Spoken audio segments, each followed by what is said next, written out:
जाता था, पीटा जाता था, उनके कपड़े फाड़े जाते थे।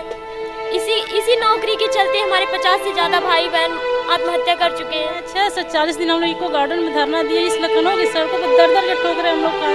माँ का इलाज कराना है, लेकिन इसी उम्मीद में बैठे हैं कि एक दिन नौकरी मिलेगी, हम अपनी माँ का इलाज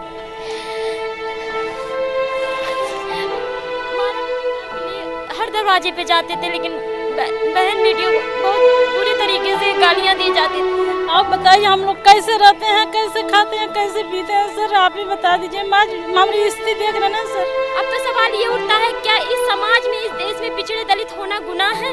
इसकी सजा आज हम लोग भुगत रहे हैं। आज हम डायबिटीज के शिकार हो गए हैं। हमारे पास ये पैसा नहीं है कि हम दवा सही से करा पाए। पिछले 6 साल से बहुत सी ऐसी महिलाएं हैं जो 69,000 शिक्षक भर्ती में अपनी नियुक्ति की मांग को लेकर प्रोटेस्ट कर रही हैं। 6 साल हो गए हैं, लंबा समय बीत चुका है। अब कोर्ट के आदेश के बाद एक उम्मीद जगी है। बहुत सी ऐसी महिलाएं हैं आज के इस प्रोटेस्ट में अपने बच्चों को लेकर आई हैं। बच्चों की उम्र 1 साल 2 साल इसी तरह की होगी। तमाम ऐसी महिलाएं हैं, तस्वीरों में आप देख सकते हैं। एक ये सामने महिला बैठी हैं जिनके साथ एक छोटा सा बच्चा है और ये नियुक्ति की मांग को लेकर प्रोटेस्ट कर रही हैं। आज सुबह बड़ी संख्या में SCRT कार्यालय में ये तमाम प्रदर्शनकारी पहुँचे थे। कुछ ऐसी महिलाएं हैं जो लंबे समय से प्रोटेस्ट कर रही हैं, उनसे भी हम बात करेंगे। एक लंबा वक्त गुज़र चुका है, 6 साल हो गए हैं। अब कोर्ट ने फैसला दिया है और कहीं ना कहीं एक उम्मीद आप लोगों को जगी है। कैसे ये पूरा 6 साल का वक्त आप लोग का बीता है?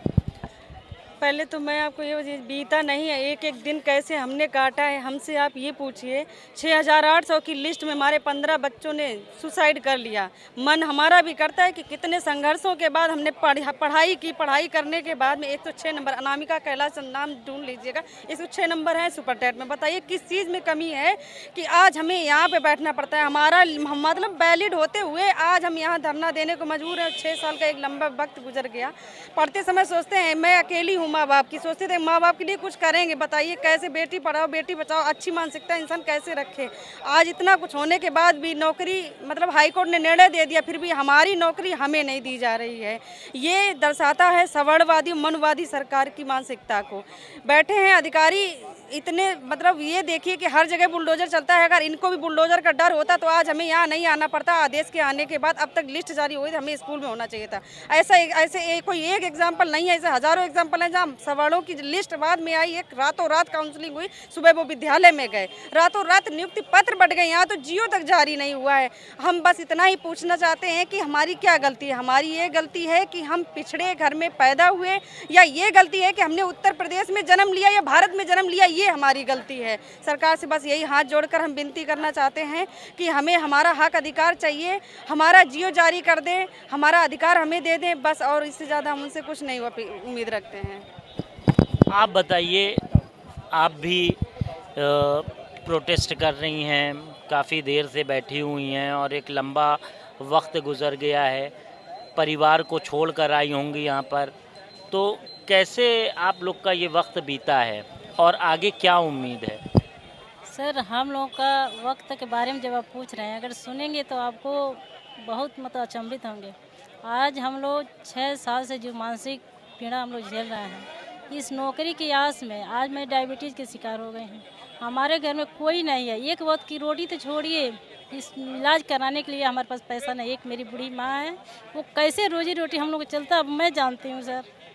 अब आपसे क्या बताएं, 6 से 40 दिन हम लोग इको गार्डन में धरना दिए। इस लखनऊ की सड़कों पर दर दर के ठोकरे हम लोग खाए, पुलिस की लाठियाँ खाए, लेकिन फिर भी सरकार, जो कोई भी मंत्री विधायक सांसद के हम लोग जाते थे, वो लोग यही कर देते कि सुप्रीम कोर्ट का आदेश आने दीजिए। कोर्ट का आदेश आ गया है तो क्यों नहीं हम लोग की जियो जारी हो रही है।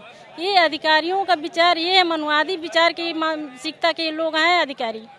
उन लोगों का ये है कि गोल मोल घुमा रहे हैं, सुप्रीम कोर्ट में ले जाए, फिर इन लोगों को हम हाई कोर्ट सुप्रीम कोर्ट में ले जाए, फिर इन लोगों को हम लोग 2027 तक इन लोगों को भटकाएं। परिवार में और कौन कौन है आपके, किस तरह से गुजारा होता है? सर हमारे परिवार में कोई नहीं, एक मेरी बूढ़ी माँ है, पिताजी नहीं है, एक मेरा छोटा भाई है। आप बताइए हम लोग कैसे रहते हैं, कैसे खाते हैं, कैसे पीते हैं? सर आप ही बता दीजिए। हमारी स्थिति देख रहे हैं सर, आज हम डायबिटीज के शिकार हो गए हैं। हमारे पास ये पैसा नहीं है कि हम दवा सही से करा पाएँ। छोटे छोटे बच्चों को लेकर भी महिलाएं आई हुई हैं, उनसे भी बात करेंगे। आप प्रोटेस्ट कर रही हैं, बच्चा भी आपकी गोद में है, तो अब क्या आगे आप लोग सोच रही हैं, क्या उम्मीद है? सर उम्मीद तो हमने बहुत किया था जिस दिन हमने पढ़ाई किया था। हमारे माँ बाप इतने गरीब हैं सर कि उन्होंने खेती करते हैं और उन्होंने कर्ज लेके हमें बीएड कराया। बीएड कराने के बाद फिर हमने टीटी क्वालिफाई किया, सुपर टीटी क्वालिफाई किया। हमको आज विद्यालय में होना चाहिए था सर, बट आज ये जो अधिकारी हैं इनके घोटाले की वजह से आज हम लोग यहाँ पे सड़क पे हैं। आज मैं बनारस से हूँ, महिमा कुशवाहा। सर मैं आज ट्यूशन लेती हूँ, छोटे छोटे मतलब इतना अवेलेबल होके भी मैं ट्यूशन लेकर मैं अपने घर का गुजारा करती हूँ। खर्चे नहीं चलते हैं सर। ये मेरी छोटी बच्चे, मैं क्या इसको पढ़ाऊँगी कि मैं इतना पढ़ने के बाद, इतना एग्ज़ाम देने के बाद सर, इतना हर चीज़ करने के बाद हमारे माँ बाप ने कर्ज लिया, आज तक वो कर्ज से मुक्त नहीं हो पाए हैं सर। तो क्या मैं अपने बच्ची को क्या पढ़ाऊँ? सब बोलते हैं कि महिला पढ़ाओ बचाओ, क्या महिला पढ़ाओ क्या बचाओ। आज हम लोग यहाँ पे धरने पे आए हुए हैं। आज हमारा पहला दिन नहीं है सर। ये बच्ची 3 महीने की थी, अभी वो 2.5 साल की हो चुकी है। लगभग हम लोग 15 से 20 बार आ चुके हैं आंदोलन में। कोई ऐसे नेता नहीं है जिनके दरवाजे पे हम लोग गए नहीं। ये लोग बोलते थे कि जैसे ही अभी मामला कोर्ट में है, मामला कोर्ट में, अब तो कोर्ट का भी आदेश आ गया है ना। अब तो कोर्ट का आदेश, बोलते थे कि जैसे ही आदेश आएगा हम तुरंत तत्काल प्रभाव से आप लोगों को विद्यालय में भेजेंगे। फिर अभी क्यों ये लापरवाही हो रही है कि अभी 3 महीने का टाइम है तो ये है? कुछ नहीं है सर। वो 1 घंटे में चाहेंगे तो हमको विद्यालय में डाल सकते हैं। और भी महिलाएं हैं, उनसे बात करेंगे कि कैसे उनका वक्त गुजरा, ये लंबा समय था और एक राहत तो मिली है कोर्ट की तरफ से, लेकिन अभी भी यहाँ पे प्रोटेस्ट चल रहा है। आप कहाँ से आई हैं? मैं अयोध्या से आई हूँ। मैं माननीय हाई कोर्ट का आदेश आया है, तो अब तक ये लोग बहाना बताते थे कि क्या कहते हैं, जैसे ही आदेश आएगा तो हम कर देंगे, सब कुछ तैयार है, बस आदेश आने की देरी है। तो अब किस लिए ये लोग देरी कर रहे हैं? ये महिला हैं, प्रोटेस्ट कर रही हैं, लेकिन आंखों में आंसू है।